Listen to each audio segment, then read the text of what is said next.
surah kedua ayat 143, lihat di pertengahan.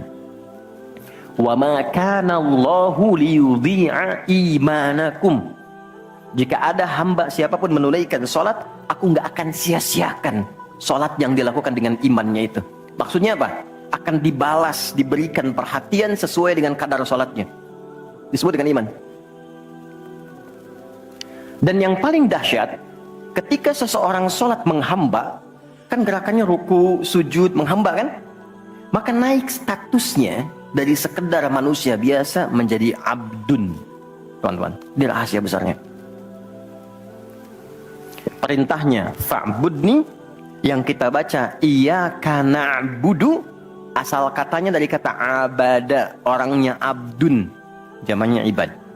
Dan tidak pernah disebutkan dalam Quran kata abdun kecuali untuk mengangkat derajat hamba di hadapan Allah. Contoh, Nabi Muhammad ketika peristiwa Isra dan Mi'raj dipanggilnya dengan nama apa? Quran surah 17 ayat 1.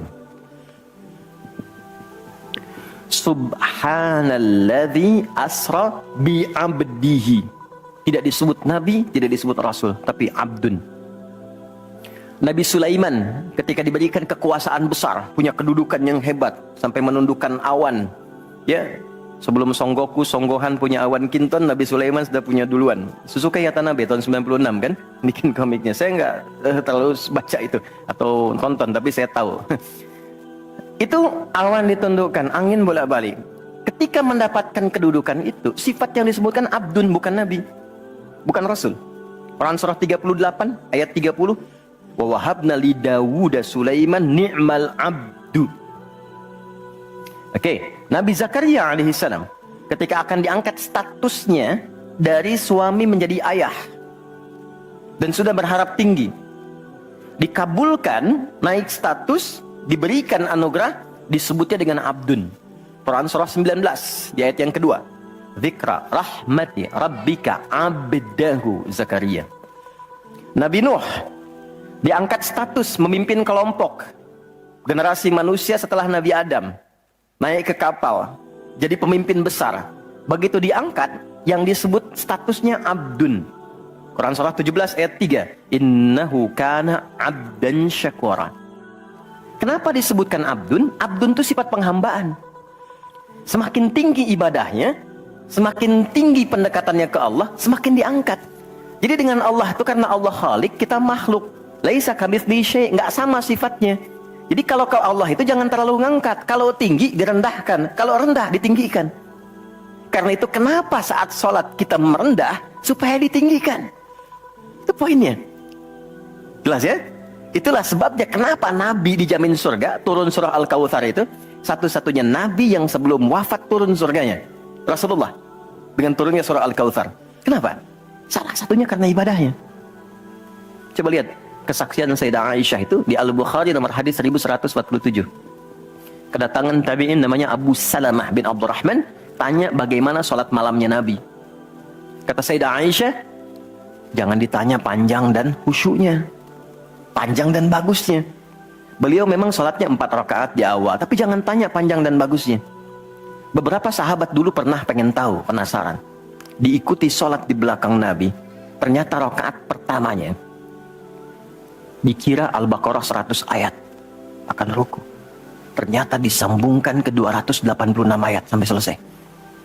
Dikira setelah selesai akan ruku, ternyata Alif Lam Mim lagi, Ali Imran sampai selesai 200 ayat. Dikira ternyata setelah La'alakum Tuflihun 200 ayat Ali Imran akan ruku, nyambung An-Nisa 176 ayat. Baru kemudian ruku setelah 5 juz 4 halaman. Ruku. Besoknya orang-orang ini nggak ikutan lagi. Udah lain memang levelnya. Salam, tersentuh kaki Nabi itu dengan tangan Sayyidah Aisyah. Ini menunjukkan sederhana kehidupannya. Bayangkan kan, suami sholat, istri tidur, nyentuh bagian kaki.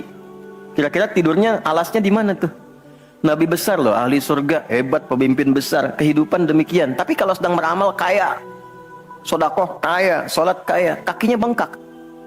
Kata Sayyidah Aisyah, kenapa begini ya Rasulullah? Alam takun madmuna, alam takun ma'sumah. Engkau kan dijamin surga, surahnya sudah turun. Engkau dijaga dari kesalahan maksum. Jawabannya ringan sekali. Afala akunu abdan syakura, abdun. Apa nggak boleh aku menjadi hamba yang bersyukur? Ternyata syukur itu kalau dulu para nabi itu pakai ibadah. Jadi kalau dapat nikmat nih teman-teman, ini rahasia hari ini ya.